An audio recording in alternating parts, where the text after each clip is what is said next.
Coucou la famille, j'espère que vous allez bien. Bienvenue une fois de plus sur ma chaîne Défi des parents. Blandine est mon nom, et si c'est pour la première fois que tu passes par ici, ici nous parlons de tous les défis liés à la parentalité. Donc voilà, si c'est quelque chose qui t'intéresse, tu t'abonnes et tu actives la cloche de notification pour ne manquer aucune vidéo lorsque je vais publier. Aujourd'hui, on va aborder un thème ultra important. On va aborder le thème sur ces parents, n'est-ce pas, qui ne savent pas comment encourager leurs enfants, qui font vivre des frustrations, des intimidations et même du rejet à leurs enfants juste parce qu'ils sont toujours dans la comparaison, ou bien je ne sais pas si c'est leur propre frustration qui repousse sur leurs enfants. Voilà, il y a de cela une semaine, bon quand je dis une semaine, c'était le week-end dernier, j'étais à une compétition, n'est-ce pas, et à cette compétition, il y avait plusieurs origines différentes, si je peux dire ça comme ça. Bon, voilà, la compétition, ça consistait à quoi? Il fallait faire, comme on faisait souvent, il faut lancer le poids, il faut faire le saut à hauteur, il faut faire la course, je crois que c'est 2200 mètres, quelque chose comme ça. Bon, c'était en fonction des âges. Il y avait pour les seniors, les juniors, les minimes. Bref, il fallait faire ce trajet-là, quoi. Et il y avait des parents, n'est-ce pas, qui avaient inscrit leurs enfants à ce tournoi en fonction des clubs dont les enfants appartenaient. Bon, voilà, vous savez que nous, les Africains, on aime rester en communauté. Donc, quand on arrive quelque part, on se retrouve. On voit des gens qui sont comme nous, le courant passe très facilement et puis on se regroupe.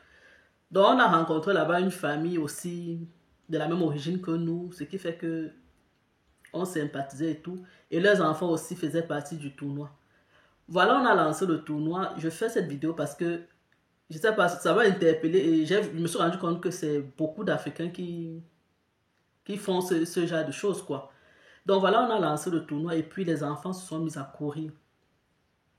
Ce que je constate, c'est quoi? C'est que les parents européens, si je peux dire ça comme ça, sont en train... Donc pendant que les enfants courent, eux ils sont derrière, ils courent pour soutenir leurs enfants. Donc pour, genre, l'enfant est dans la ligne autour du stade, mais lui il est dans le stade en train de courir aussi. Donc pour encourager l'enfant à aller aussi plus vite, quoi. Mais nous, on était juste fixés et on regardait les enfants courir. C'est vrai, on était contents, mais on ne participait pas, si je peux dire ça comme ça. Et voilà le parent dont je dis qui était à côté de la même origine que moi. Lui, apparemment, je ne sais pas s'il avait trop entraîné l'enfant, mais il avait beaucoup d'attentes par rapport à son enfant. Et l'enfant aussi ne se retrouvait pas, vous voyez. Donc l'enfant n'était pas parmi les meilleurs, mais il n'était pas parmi aussi les mauvais. Donc, il n'était pas en tête, il n'était pas en queue, il n'était pas aussi au milieu, quoi. Donc, il était quand même, tu peux dire, entre les 8 comme ça, là. Mais le papa, lui n'a pas digéré ça. Donc, il s'est mis au stade à crier sur l'enfant. Vous voyez un peu dans le genre, qu'est-ce que tu fous là? Hein, tu n'aurais même pas dû participer, les trucs comme ça.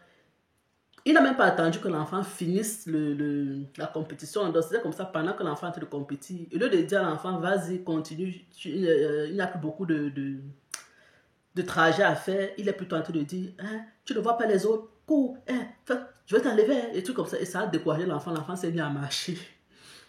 Maintenant, l'enfant est en train de marcher. Il vient carrément retirer l'enfant dans les rangs. Vous voyez? Donc, comme pour dire à l'enfant que tu ne participes même plus. L'enfant, ça lui dérangeait plus parce que, bon, avec toute l'humiliation qu'il venait de subir, il était déjà frustré aussi. Donc, l'enfant ne voulait plus faire. Et peu importe ce que le papa parlait, l'enfant ne faisait plus. Ce qui m'a choqué, c'est que j'ai constaté que même les derniers, c'est-à-dire les enfants que je dis européens, qui étaient la tête là-bas, en fin de liste, en fin de queue, de rang, étaient applaudis, étaient soutenus. Donc, leurs parents vraiment continuent à leur dire, vas-y et tout. Il ne reste plus beaucoup. Donc, je me suis rendu compte que le but n'était pas, pour ce parent-là, n'était pas de faire plaisir. Donc, il n'était pas venu compétir pour le plaisir de l'enfant, mais plutôt peut-être, c'est vrai qu'il faut motiver l'enfant. C'est vrai que peut-être en grondant l'enfant ou en disant, qu'est-ce que tu fous là et tout, tu es faible, ça peut peut-être booster, mais je me dis que ce n'était pas aussi la bonne manière. Parce que au lieu de faire ça, ça va plutôt frustrer l'enfant, vous voyez. Et voilà l'enfant aussi qui est au stade en train de bouder, le parent aussi en train de crier, donc tout le monde s'arrête, on les regardait sur le parent. Ouais, quand c'est comme ça, toi-même, vous êtes pareil, donc on vous met dans la même sauce. Et je me suis dit, mais ça, c'est quelque chose qu'on rencontre de plus en plus, parce que même nos enfants, lorsqu'ils nous ramènent parfois les résultats scolaires, vous voyez, il y a certains parents, L'enfant te ramène le bulletin, tu lui demandes peut-être, tu as eu combien? Vous voyez, l'enfant peut-être est sorti deuxième ou bien il a une très bonne note. En Europe, ici, là où, chez nous, là où moi je vis, on ne donne pas les rangs de classe. Donc, on ne donne pas premier, deuxième, on te donne juste ta note. Mais vous allez voir quand même le parent qui réussit quand même à demander ton ami tel a eu combien. Si jamais, si par malheur, tu lui dis que l'ami là a eu plus que ce que toi tu as eu là, tu vas, ça va un peu chauffer, vous voyez. Et pourtant, l'enfant n'a pas démérité. Donc, vous voyez peut-être un enfant qui vient avec un 15 de moyenne ou un 16.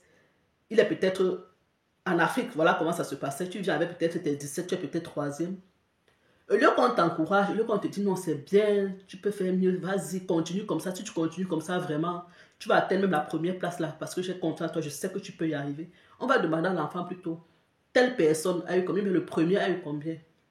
Tu vas dire le premier a eu 18. Maintenant, on n'est plus sur ta note, on t'a dit, on n'est plus en train de voir l'effort que tu as accompli, on te demande maintenant, toi tu as 18 là, toi tu as 17. L'autre qui a eu 18 là, il a fait la magie.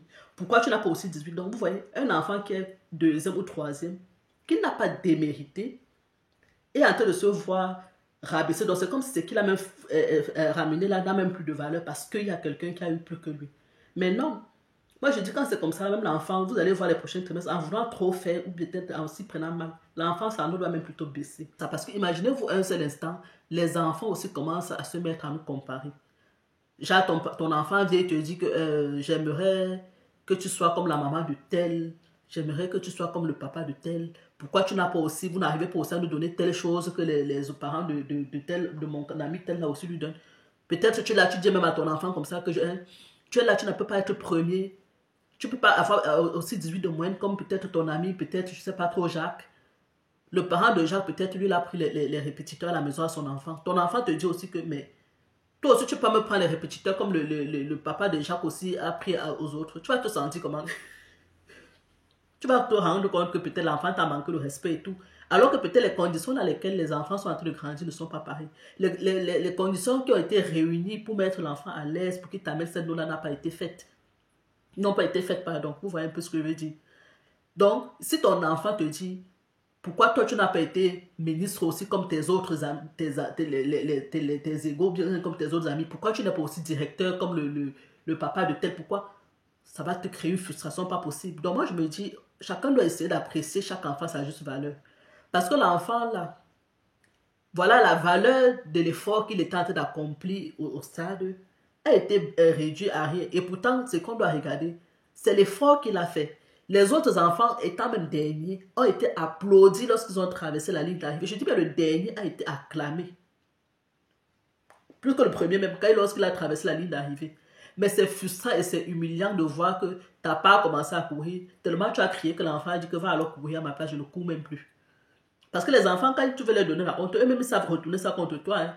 Et là, ne nous plaignons pas que oh, l'enfant est devenu insolent, l'enfant, tout ça dépend de comment chaque parent aussi prend l'enfant pour gérer en public. Il y a les comportements que personne n'aimerait avoir en public. En privé, tout passe. Même nous-mêmes les grands, il y a les reproches que lorsqu'on nous fait en privé, on digère. Mais lorsque c'est déjà en public, là, ça ne passe plus. Vous voyez un peu. Donc vraiment, arrêtons la comparaison de nos enfants. Sachons, apprécier chaque effort accompli par nos enfants. Sachant surtout que lorsqu'ils font certaines choses, c'est beaucoup plus pour le plaisir, pour le loisir. Mais si déjà on met un enfant peut-être de 11 ans, de 9 ans, de 8 ans dans la tête, que comme tu parles là vraiment, si tu n'es pas premier, ça ne vaut pas la peine, ta vie aura raté. Mais ce n'est pas ça. L'enfant en s'inscrivant, il sait que c'est parce que peut-être il a envie aussi de faire partie du tournoi. Peut-être dans son club, le coach a dit que non, tu es bon et tout. Après, il n'a plus confiance en lui, il se perd. Vous voyez un peu mes chéris. Donc c'est ce que je voulais partager avec vous dans la vidéo d'aujourd'hui.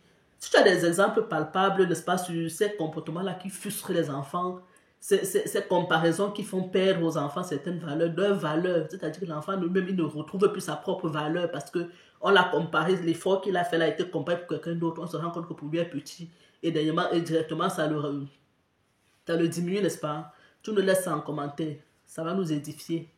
Et si c'est une vidéo aussi qui te parle, si tu te reconnais dans ce que je dis là, partage autour de toi, ça pourrait édifier d'autres parents.